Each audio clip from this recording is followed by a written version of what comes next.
दोस्तों, अगर आपको लगता है कि आप बुद्धिमान हैं तो फिर आप फंस गए। आप फंस गए द खरगोश ट्रैप में। खरगोश वही कछुआ और खरगोश की कहानी वाला। और अगर आपको लगता है कि खरगोश की गलती इतनी थी कि वो ओवर कॉन्फिडेंट हो गया और उसने रेस नहीं कंप्लीट की, और रेस कंप्लीट कर लेता तो वो जीत जाता, तो यकीन मानिए आपने इस पिक्चर को अभी पूरी तरह से पकड़ा नहीं है। असल में रेस कछुए और खरगोश की है ही नहीं। असल में रेस है खरगोश 1 और खरगोश 2 की। और जहां आप कछुए को खरगोश 2 से रिप्लेस कर देते हैं, सडनली पिक्चर चेंज हो जाती है।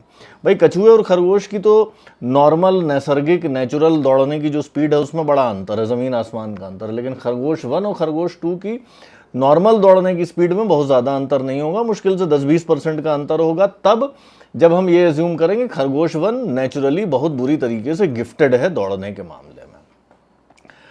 अब अगर छोटे डिस्टेंस की रेस है तब तो वो 10-20% का अंतर प्ले में आएगा, उसकी वजह से इंपैक्ट क्रिएट होगा। 100 मीटर की दौड़ है, शायद खरगोश 1 के जीतने की डिस्टिंक्टिवली ज़्यादा प्रोबेबिलिटी है। लेकिन अगर लंबी रेस है, जैसी कि लाइफ में अक्सर हुआ करते हैं, अगर लंबी रेस है तो फिर सडनली खरगोश 1 के पास जो इनबॉर्न टैलेंट था या जो गिफ्ट था उसकी वैल्यू कम हो जाती है। सडनली नए वेरिएबल्स आ जाते हैं जो रिजल्ट को डिसाइड करने लग जाते हैं।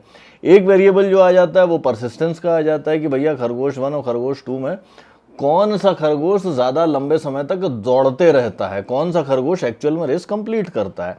और दूसरा आ जाता है ट्रेनिंग का सवाल कि खरगोश 1 और खरगोश 2 में से अगर किसी ने ज़्यादा लंबे समय तक दौड़ने की या ज़्यादा तेज़ दौड़ने की ट्रेनिंग ली है तो उसकी वजह से डिफरेंस क्रिएट हो जाएगा। और यही चीज़ सोचने के बारे में, थिंकिंग स्किल्स के बारे में होती है। नेचुरल इंटेलिजेंस जैसी अगर कोई चीज़ होती भी है तो उसका कुछ खास असर नहीं पड़ता आपकी आउटकम्स पे, जितना इस चीज़ का पड़ता है कि परसिस्टेंस, हम अपने दिमाग का इस्तेमाल कितना करते हैं और कब हम उस दिमाग का इस्तेमाल करना बंद कर देते हैं, नंबर 1।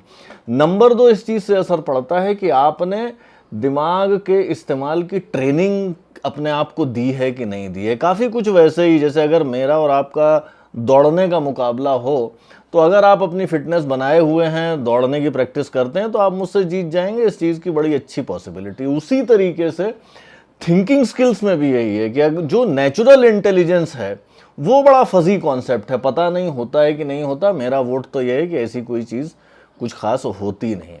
लेकिन हाँ, जो चीज़ें सच में आउटकम डिसाइड करती हैं वो हो जाती हैं परसिस्टेंस, कितना आप दिमाग इस्तेमाल करते हैं और कितनी आपने थिंकिंग की अपने आप को ट्रेनिंग दी हुई।